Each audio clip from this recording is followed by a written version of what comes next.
¿Qué tal, amigos? Muy buenas. Nos quedamos sin el gran duelo. ¿Qué le vamos a hacer? No pudieron medir sus fuerzas Tadej Pogačar y Remco Evenepoel, los llamados a ser grandes protagonistas de la decana de las pruebas del calendario ciclista internacional, porque un accidente, una caída, una de las pocas veces en las que Tadej Pogačar ha tenido que abandonar una carrera, evitó que el esloveno pudiera estar en la disputa de la última clásica de primavera, la que cerraba el tríptico de las Ardenas flamencas. Nos quedamos por un lado con la insatisfacción de ver si Pogačar podía repetir aquella gesta de Davide Rebellin y de Philippe Gilbert de ser el primer corredor que lograba el tríptico flamenco: Amstel, Flecha Valona y Lieja-Bastogne-Lieja, tal y como momentos antes había conseguido Demi Vollering, la ciclista neerlandesa del City Works. Ganó Evenepoel. Y bueno, en principio, claro que hay que sentirse felices, satisfechos, orgullosos de que uno de los dos grandes favoritos lograra la victoria y lo hiciera repitiendo la gesta del año pasado con una actuación descollante, llegando en solitario con más de un minuto de ventaja sobre sus rivales y confirmando que en estos momentos está en un momento de dulce, está en una enorme condición porque viene de altitud, de preparar el Giro de Italia, pero sobre todo ha adquirido ya el pozo y la madurez necesaria para ser considerado uno de los súper grandes del ciclismo mundial, ¿no? Pero es verdad que nos queda un poco la insatisfacción de ver qué es lo que hubiera pasado con Pogačar en Liza. Y es más, a estas horas, y os lo comento, con la preocupación de saber si Pogačar va a poder estar en el Tour de Francia. No quiero sembrar alarmismo de ningún tipo, pero lo que inicialmente hablaba de un golpe en la muñeca, dolor que le había llevado a ser cauto y abandonar la carrera, luego se confirmó. Lo comentaba Alberto Contador en la retransmisión: no es normal que abandone si no tiene dolores muy fuertes, y si tiene dolores muy fuertes en caliente es que tiene que tener fractura. Y efectivamente, Mauro Gianetti, el manager general del equipo del UAE, confirmaba que la lesión de Pogačar reviste cierta seriedad, que tiene de un lado fractura de escafoides y del hueso semilunar. Bueno, dicho eso así, para los que no somos doctos en la materia ni pretendemos serlo, podría ser motivo de una preocupación más o menos corta en el tiempo. No voy a decir que intrascendente, porque siempre es una complicación, pero digamos que no grave, ¿no? Pero resulta que, aunque demasiado pronto todavía para hacer ninguna valoración al respecto, hay un abanico de posibilidades que habla de un tiempo de recuperación de 3-4 semanas, una intervención de lo que es la típica fractura de escafoides, el hueso de la mano, y además hecha por artroscopia, al otro extremo, que es una, digamos, en este caso, nefasta conjugación de la doble lesión, de la fractura del escafoide y del hueso semilunar. A decir verdad, no sé ni lo que es, pero transmito el informe médico que acabamos de recibir hace un momento, ¿no?, que hablaría de una intervención quirúrgica a la que va a ser sometido allí mismo en Bélgica Tadej Pogačar, que podría llegar hasta los 3 o 4 meses. Eso sí, se rebajarían los plazos siempre y cuando se pudiera realizar mediante artroscopia. En fin, no quiero jugar a galeno y mucho menos a transmitir una preocupación excesiva sobre lo que en un principio ya fue un varapalo tremendo, ¿no? Ver que Pogačar no estaba en condiciones de pelearle la victoria a Remco Evenepoel en la Lieja-Bastogne-Lieja. Pero lo que en un principio era simplemente el contratiempo que más allá de esta carrera no iba a generar sino un leve parón en la preparación de un ciclista que ya no tiene otro objetivo que el Tour de Francia el día 1 de julio, y de aquí al 1 de julio faltan 2 meses largos, pues se trastoca en una preocupación de que tal vez llegue al Tour, pero no en la mejor condición.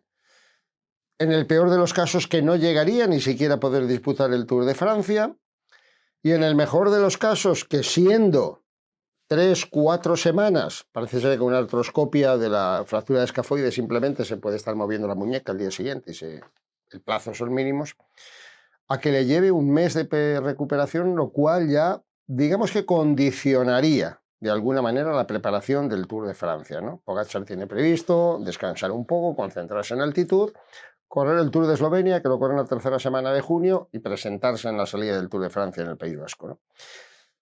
Insisto, no se trata en absoluto de ser alarmista, pero lo que en un principio parecía que solo era un contratiempo puntual de la carrera, ahora deviene en una preocupación a mayores que se reflejaba, de hecho, en el gesto de Mauro Gianetti, el manager general del equipo del UAE, corredor que, por cierto, y lo comentábamos en la televisión, ganó la Amstel y la Lieja en el año 95, porque para muchos la imagen de Gianetti, tan famélico, tan delgado, no sé a qué se corresponde, pero fue un importante ciclista de los años 90 que consiguió muchas victorias en el campo profesional y un magnífico clasicómano.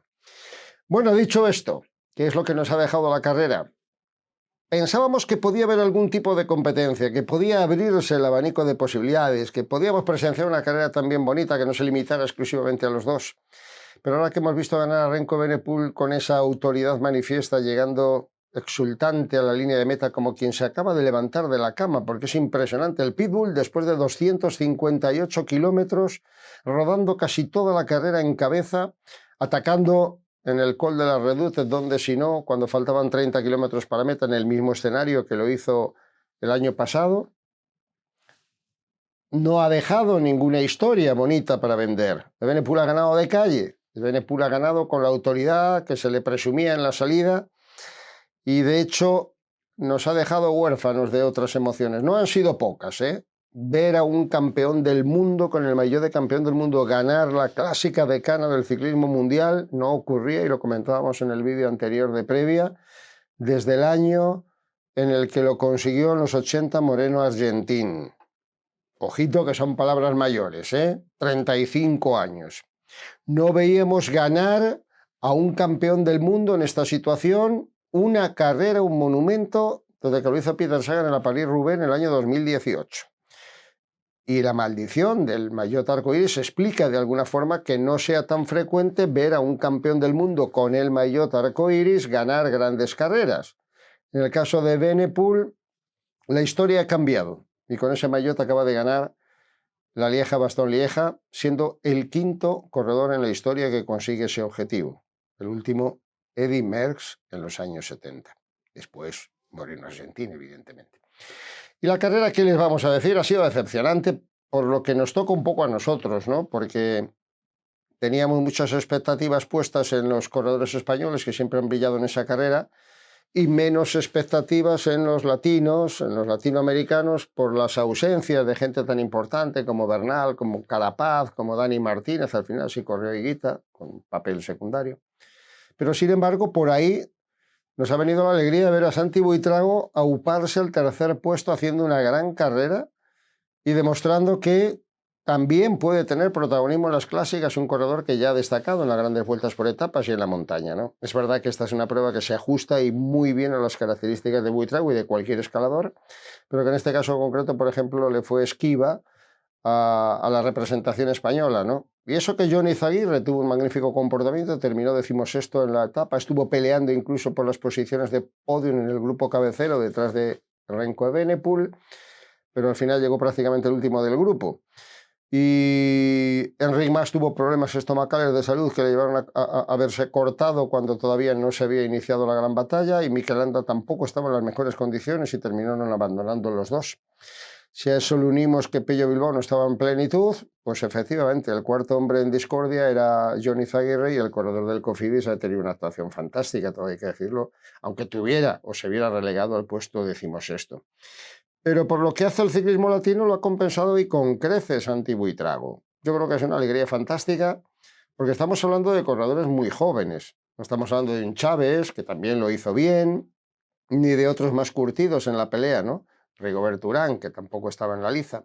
Estamos hablando de un ciclista que con los 23 años ya ha dejado las notas de esencia importantes como para considerar que tiene un futuro muy prometedor, que ahora amplía su expectativa abriendo la ventana de las grandes clásicas, algo que generalmente parece vedado, ¿no?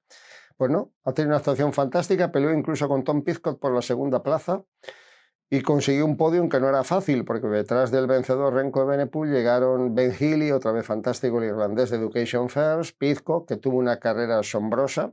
Fue el único que aguantó en el ascenso a la Redoute. A Remco Evenepoel lo terminó pagando inmediatamente después porque hizo un esfuerzo superlativo, pero corrió con la inteligencia necesaria como para no seguir, pararse, porque iba asfixiado a la rueda de Remco Evenepoel, dejar que le cogiese el grupo principal y al final, cuando se preparó la movida en la Roca de los Halcones, el icónico escenario donde se suele decidir la carrera, ahí apareció Pidcock respondiendo al ataque de Ben Healy con un Buitrago que demostró muchas piernas y es una expectativa al bogotano, insisto, lo suficientemente atractiva como para pensar en él para estas carreras de cara a un futuro inmediato o a un presente que ya es realidad. Decepción lo del Landa, decepción lo de Mas, cuando la salud no acompaña. ¿Qué vas a hacer? Pues lo mismo que le ocurrió a Tadej Pogačar, ¿no? Resignación porque no queda otra. Os quiero recordar la clasificación, cómo quedó, ¿no? Con Evenepoel, que llegó en 6 horas 15 minutos y 49 segundos, con Pidcock a 1.6, Buitrago en el mismo tiempo, inmediatamente detrás Healy y ya el grupo 1.24 llegaron de 1 en 1. Madua, Guillaume Martin, Benoit, Conrad, ya dio tiempo al grupo con Esquilmos, Hirsche, en ese grupo estaba Izaguirre, y en el grupo cabecero entraron, en el pelotón principal entraron Adrià, Bilbao, Fraile, Esteban Chávez, Juanpe López y para de contar. Así que por ahí tampoco había que sacar músculo.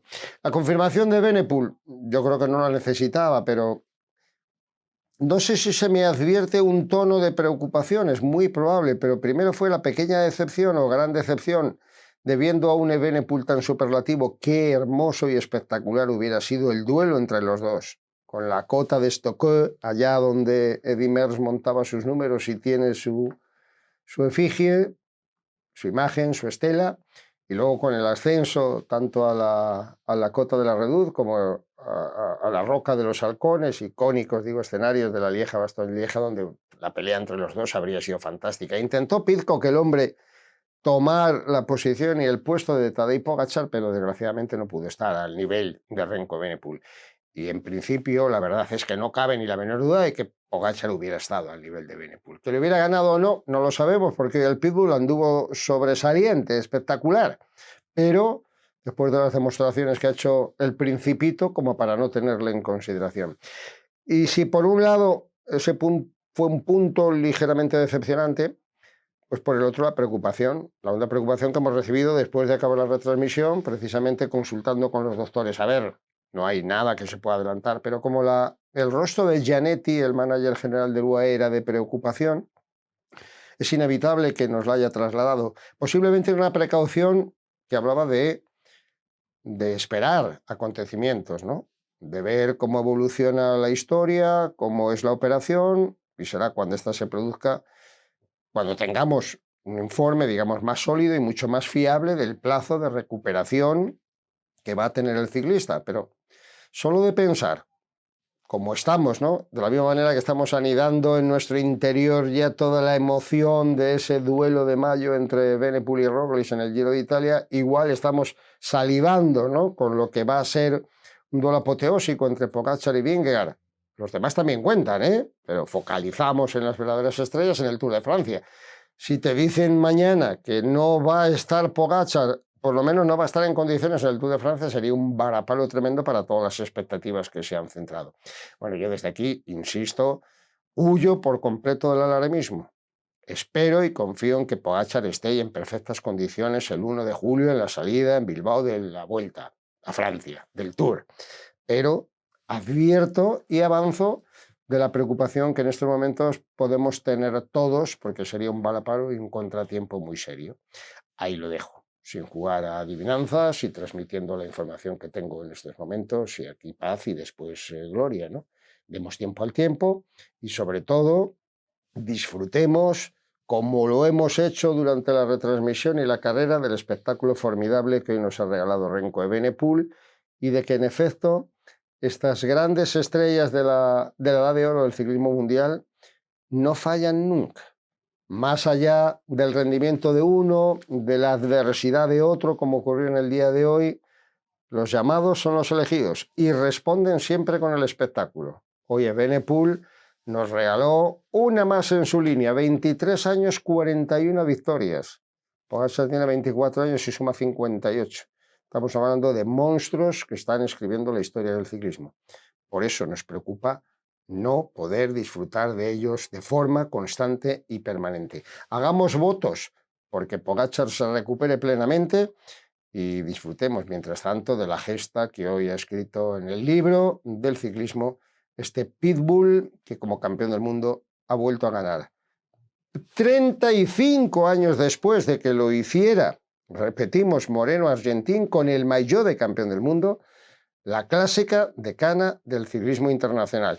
Y 25 años después, no quiero abusar con los datos, 25 años después, ha repetido el doblete victoria en 2 años consecutivos que firmó años 97 y 98 el italiano Michele Bartoli. Eso no es para hablar de que están escribiendo las páginas más bellas y trascendentes de la historia del ciclismo. Pues eso, lo que pedimos es que puedan hacerlo y que estén en las mejores condiciones posibles. Gracias, amigos.